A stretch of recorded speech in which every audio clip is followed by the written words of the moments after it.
Orthography में सबसे पहला जो ऑब्जेक्ट कराया गया था वो कैमरे वाला था।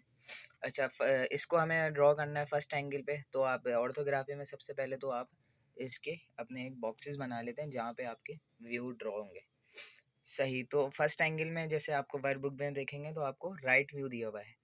अगर राइट व्यू दिया हुआ है तो फर्स्ट एंगल पे वो लेफ्ट साइड पे बनता है, और टॉप व्यू जो है वो बॉटम में बनेगा। तो फ्रंट व्यू के ऊपर टॉप व्यू था वो बॉटम में आ गया, और जो राइट व्यू था वो लेफ्ट साइड पे आ गया। अच्छा, आप सबसे पहले आप बॉक्सेस बना लोगे। ये देखो, आप अगर ये इसकी लेंस चेक करोगे तो ये तो आपको दिया हुआ है, इसका जो कैमरे का लेंस बाहर आया हुआ है वो 20 आया हुआ है। फिर ये 15, 15, 30, तो आपकी ये हाइट कितनी हो जाएगी?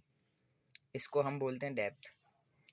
ये फ्रंट व्यू से जो लिखती है वो हाइट होती है फ्रंट व्यू के, विड्थ होगी, और फिर ये डेप्थ होगी जो यहाँ से यहाँ आएगी, और फिर ये मीटर लाइन से ऊपर चली जाएगी, तो ये भी डेप्थ होती है। सही, तो ये जो लेंथ होगी वो भी ये लेंथ होगी। तो ये यहाँ पे कितनी दी हुई है? 20, 15, 15, 30, तो 50 की ये आपकी इस वाले बॉक्स की जो लेफ्ट साइड पे जो बनाया आपने राइट व्यू के लिए, इसकी ये जो डेप्थ बनेगी वो 50 बनेगी, और हाइट कितनी बनेगी? ये जैसे 50, उसके बाद ये 10, 10, तो ये हो जाएगी 70। तो 70/50, 70/50 का आपका एक लेफ्ट बॉक्स बन जाएगा।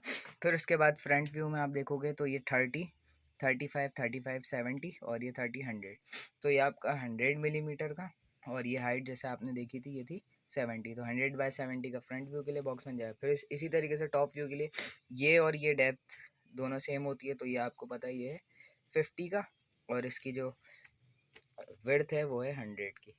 सही, तो सबसे पहले आपने क्या करना है, इसका जो 50 है पहले फ्रंट व्यू बना लेंगे। तो 50 के बाद आपने 60, 50 के बाद ये 60, 10 मतलब 70 से 10 नीचे छोड़ के आपने एक स्ट्रेट लाइन बना ली है। उसके बाद आपने ये आपको मिल जाएगा डिस्टेंस 30 और 60, मतलब 30 की मैं कह रहा था कि 30 के बाद आपका इस सर्किल का सेंटर होगा, मतलब इन दोनों का मिड है। अगर ये टोटल लेंथ 60 है तो इन दोनों के मिड पे सर्किल का सेंटर मिलेगा, जो कि यहाँ से यहाँ तक की आपको पता है ये टोटल कितनी है 100। 100 में से ये सेंटर कितना गया 50 पे, तो यहाँ से 50, और यहाँ से 60 के बाद से ये 70 के बाद से आप 30 इमेजिन नहीं करना, वरना फिर वो ऊपर आ जाएगा। 10 छोड़ने के बाद 60 जो बचेगी उसका सेंटर निकालना है 30 पे। तो 30 यहाँ से और यहाँ से 50, आपने सेंटर लोकेट कर लेना है। यहाँ पे एक आपने ये सर्कल बना दिएगा, इसका डाया आपको दिया हुआ है 50, तो मतलब आप 25 अपना रेडियस खोलेंगे कंपास के लिए, 25 रेडियस खोल के 25 मिलीमीटर खोल के आप ये सर्कल ड्रॉ कर लेंगे। अब क्या करना है आपने, इस सर्किल के ऊपर जो 30 था, अब ये देखें ये सेंटर के पॉइंट है, तो आपने यहाँ से सेंटर से 35 और यहाँ सेंटर से 35 पे आपने एक इसका सेंटर में ये स्लांट वाली जो ये था फ्लैश, फ्लैश के लिए अमूमन होता है, बल्कि इसमें से नज़र आता है शायद, सही मुझे पता नहीं है, मैंने कैमरा इतना देखा नहीं है। खैर ये आपने एक ये हिस्सा बना लेना है जो पार्ट थोड़ा सा एक्सट्रूड हुआ हुआ है, यहाँ पे स्लांट है, लेकिन एज आपको फ्रंट व्यू से एक रेक्टेंगल ही दिखेगा जो कि होगा 10/30 का। आपने सबसे पहले ये बना लेना है। उसके बाद आपने ये बटन्स बनाने हैं, इसके साइड में जो दिए हुए हैं, सॉरी, ये बटन्स बना लेना है आपने। यहाँ से यहाँ तक की देखिए 35 है, अब ये आपको दिया हुआ है 15 के फासले पे। अब ये देखें ये इसकी जो बटन की, ये बटन नहीं है असल में, एक सर्किल है जो कि आपको फ्रंट व्यू से एज अ वर्टिकल दिख रहा है, वर्टिकल सर्किल है, तो फ्रंट व्यू से आपको एक रेक्टेंगल के तौर पर नजर आ रही है, ये सर्किल है टॉप व्यू से इसका डाया दिया हुआ है 20। अब ये देखें यहाँ से यहाँ तक का 15 पे सेंटर है इसका सर्किल का, तो 15 और ये टोटल 20 था, तो यहाँ से यहाँ तक क्या फासला 15 है, 15 पे और ये 20 मतलब 10 इधर, तो 20, 15 माइनस 10, तो ये आपका 5 आ जाएगा। तो आपने अपने राइट साइड से 5 छोड़ के एक लाइन बना ली नहीं, कितनी की, ये आपको दी हुई है 5 मिलीमीटर, ये देखें ये दी हुई 5 मिलीमीटर की दी है, तो 5 मिलीमीटर की आप इसने 5 मिलीमीटर यहाँ से छोड़ के ऊपर 5 मिलीमीटर की लाइन बनानी रखेंगे।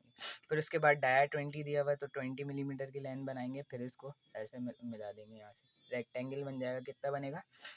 20/5 का एक रेक्टेंगल बन जाएगा। इसी तरीके से इस साइड पे आप देखें, अगर ये 15 पे दिया हुआ है, अच्छा अब इसकी जो लाइन दी हुई है 10, 10/10 का, मतलब यहाँ फ्रंट व्यू से तो 10 हाइट और 10 विड्थ है, लेकिन यहाँ से 5 है, मतलब 5/10 का अब बनेगा। अब यहाँ पे 15 पे है, तो यहाँ से यहाँ तक इसके सेंटर तक का फासला 15 है, लेकिन ये टोटल है यहाँ इसकी जो लेंथ है वो 10 दी हुई है, तो 15 माइनस 5 हो जाएगा क्योंकि सेंटर पे आ रहा है 10, तो 10 मिलीमीटर के फासले पे आपने ये लाइन बना ली है 5 मिलीमीटर की हाइट की। फिर उस आपने 10 मिलीमीटर के बाद एक और लाइन बना ली है, फिर इसको 5 मिलीमीटर अबव जो होगा इसके मैच कर दें, आपके पास ये बटन भी बन जाएगा। सही। अब इसके बाद ये तो ईज़िली बन गया था। फिर आपने इसको बस फ्रंट व्यू पे प्रोजेक्ट करा देना है कि ये लाइनें ऐसे-ऐसे बनी। अच्छा, जब आप इसको लेंस को प्रोजेक्ट कराएँगे तो ये बेस से 20 मिलीमीटर अबव एक लाइन बना देंगे आप वर्ट हॉरिज़ॉन्टल। यहाँ पे आप कैमरे का लेंस जो एक्सट्रूड हुआ वो होता है, कैमरे का लेंस बाहर निकला हुआ होता है, वो बना लेंगे। फिर वर्टिकल हॉरिज़ॉन्टल लाइन से मिला देंगे। फिर उसके बाद आपने ये फिर प्रोजेक्ट कराना है सर्किल के डाया यहाँ पे आप बना लेना। 50 मिलीमीटर का सेंटर है तो आप यहाँ से यहाँ तक 50, ये टोटल यहाँ 30 है। तो ये सर्किल का डाया 20 था तो 20, यहाँ से यहाँ तक 10 हो जाएगा और 15, मतलब 5 ऊपर से नीचे छोड़ 5 ऊपर से डिस्टेंस छोड़ेंगे, 5 इधर से डिस्टेंस छोड़ेंगे। ये आपका यहाँ पे एक सर्किल बन जाएगा। इसी तरीके से यहाँ पे देखने ये भी 15 मिलीमीटर मतलब सेंटर पे है। यहाँ से यहाँ तक भी 15 है, यहाँ से यहाँ तक भी 15 है। 10 बाय 10 का ये स्क्वायर बन जाएगा। अब बात आती है लेफ़्ट साइड व्यू की। ये ईजिली बन गया। अब लेफ़्ट साइड व्यू में आप इसी लेंस को यहाँ से ऐसे प्रोजेक्ट करा देंगे। जैसे आपने फ्रंट पे कराया था इसी तरीके से करा देंगे। एक्सट्रूड कितना है 20 मिलीमीटर, तो 20 मिलीमीटर के बाद ही आपने एक हॉरिजॉन्टल लाइन लगा के इस लेंस को एक्सट्रूड बना देना है। फिर इसके बाद आपने ये लाइन, इसको पार्ट है, इसको भी देख लेना है। अच्छा, अब ये 10 मिलीमीटर पे लाइन थी, आपने ये भी बना देना है। ये भी ऑब्जेक्ट का हिस्सा था तो 10 मिलीमीटर की आप ये भी लाइन बना दीजिएगा। इसी को एक्सट्रूड करके आपने ये कट कर देना है। फिर ये जो बटन्स है, पहला बट ये है, ये 20 का है तो यहाँ से तो आपको 20 नज़र आएगा, लेकिन ये पीछे बी बटन है जो 10 बाय 10 का था। यहाँ से इसकी लेंथ 10 थी और हाइट 5 थी। तो ये भी आपको है तो ऑब्जेक्ट का हिस्सा ही, लेकिन आप ये बैक साइड पे हो गया, इस बटन के पीछे छुप गया, लेकिन आप दिखाएंगे हिडन लाइन से। तो मैंने ये इसको हिडन लाइन से शो कराया है इसको। आप ऐसे ही इसको ऐसे ही एक्सट्रूड करेंगे अपने लाइन से प्रोजेक्ट करा के, आप इसको भी ड्रॉ कर देगा। 50 मिलीमीटर के फासले पर था क्योंकि इसकी लेंथ टोटल 30 थी तो 15 मिड से बन जाएगा। सही। और इसके बाद आपने ये भी प्रोजेक्ट करा दिया। अच्छा, और फिर ये स्लांट ये आपको दी हुई थी 15 की, और ये स्लांट आपने निकालनी थी। मैं सॉरी।